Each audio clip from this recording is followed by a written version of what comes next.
I will be presenting my Child Observation Community Project. I am Jocelyn Rubio. I am in the ECC 11-12 class in spring semester 2021, and my purpose statement is that this assignment incorporates how to carefully observe a child and what to do with the information gathered. After observing a child and learning about their weaknesses and strengths, it is important as a teacher to plan a strategy that meets each individual child's needs to develop successfully. Here I have provided a picture of myself, and now I will get into all of the learning domains. For example, the first one I have included is gross motor skills. Here in this picture I have provided there are two children that are in mid-air and they are bouncing on these athletic balls, and the balls have handles which they are holding onto both of them. The JOLTS codes I have provided are PDM5.4a, coordinates movements to perform more complex tasks, and PDM5.4b demonstrates coordination and balance in a variety of activities. An additional material I have added to this learning center is beanbag. As a teacher, I support gross motor skills by encouraging more physical activity. Through bouncing on these athletic balls and trying to balance a beanbag over their head, the children are focusing on their upper body strength, such as their torso, while also focusing on their legs while they are bouncing. I would make this activity about focusing on their leg strength and directing the attention to their balance. Here I have provided a checklist of the movement and physical development. Also, there is the fine motor skills. Here in the picture, there is a child, a boy, holding a clothespin with two fingers in between his index and his middle finger, and the clothespin is clasping a small pom-pom. While the child is focused on this clothespin that is clasping this pom-pom, he is holding it over a cup.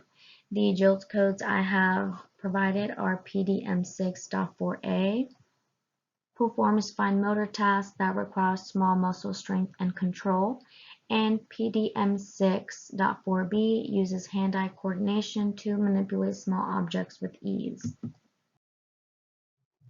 An additional learning center material to enhance fine motor skills in this case would be beads. By clasping the beads with a clothespin to feel a difference in texture of each object, the child would have to adjust the strength in their fingers when grabbing, whether it's the bead or the pom-pom. As a teacher, we support fine motor skills by including activities that work on smaller muscles, such as in their fingers, and by using writing tools, cutting with scissors, zipping, buttoning. In this activity with grasping the pom-poms or the bead with the clothespin, I am talking them through focusing on their fingers, the strength, and adjusting the strength required for each material while focusing on positioning the chosen object over the cup to actually make it fall inside of the cup. Here I have provided the checklist where it meets those criteria. We also have the cognitive development. In this picture that I have provided, the boy is doing an activity at the table with these connecting cubes. He is creating an ABBA pattern, while also he has an example of an AAB pattern in front of him. JOLTS codes that I have provided are CD-MA4.4c, creates and extends simple repeating patterns, and CD-CP2.4b uses observation and imitation to transfer knowledge to new experiences. An additional learning center material to help increase cognitive development in this case would be counting items, such as beads, and being able to sort them by color in this case. My strategy with including the beads in this activity would be to make a bracelet, a necklace, a keychain, anything to include a pattern that would be matching the pattern demonstrated with the connecting cubes. In this case, we're working on attributes with simple repeating patterns. And here I have provided a checklist to go along with the picture with cognitive development.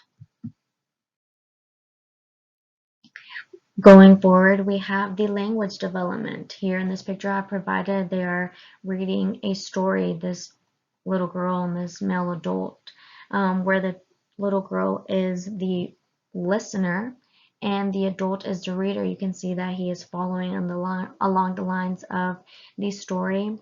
While this little girl is showing a shocked expression, the adult is showing the same shocked expression. So they have similar understandings of the story they are reading. The JILT codes I have provided are CLL3.4b, communicates feelings using appropriate nonverbal gestures, body language, and actions. And SED2.4b, with adult guidance, uses verbal and nonverbal expressions to describe and explain a full range of emotions.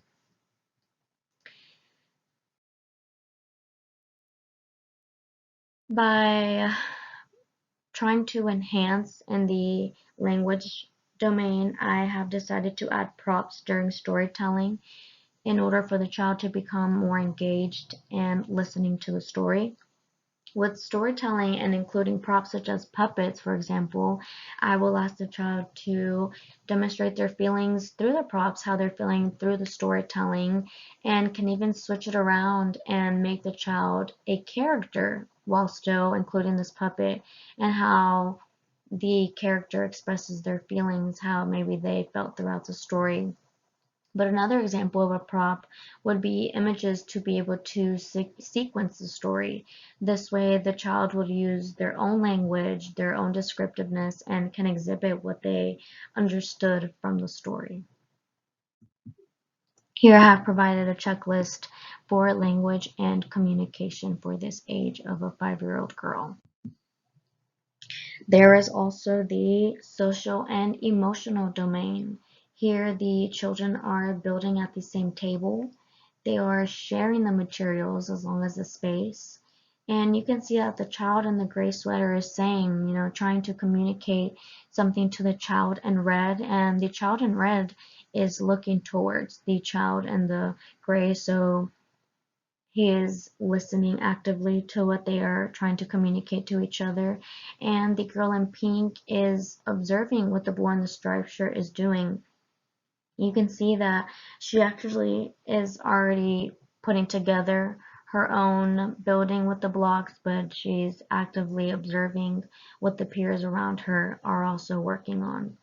The JILT codes I have provided are SED5.4e, shows respect for peers, personal space and belongings, and SED5.4b, plays cooperatively with a few peers for a sustained period of time.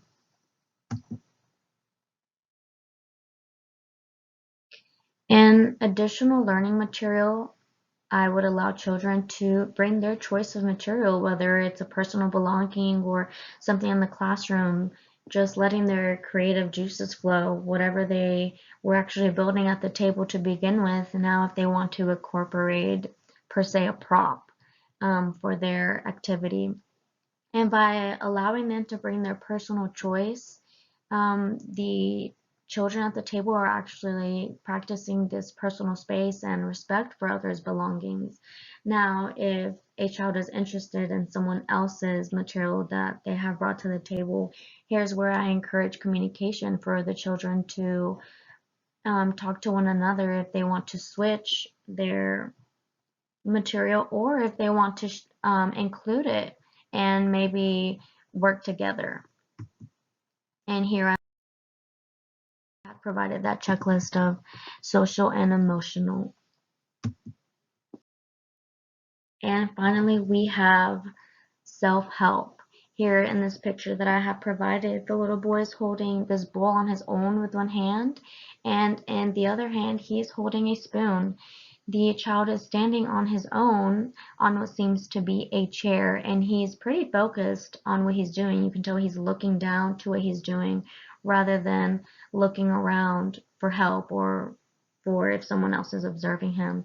The JOLTS codes I have provided are SED1.4D, shows independence in his/her own choices, and SED1.4C shows confidence in a range of abilities and the capacity to take on and accomplish new tasks.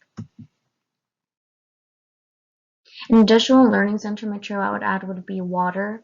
This is where I allow the child to decide if they would like to add the water to the bowl or add the substance in the bowl to another container with water, and I would tell the child that mixing products together could make something else.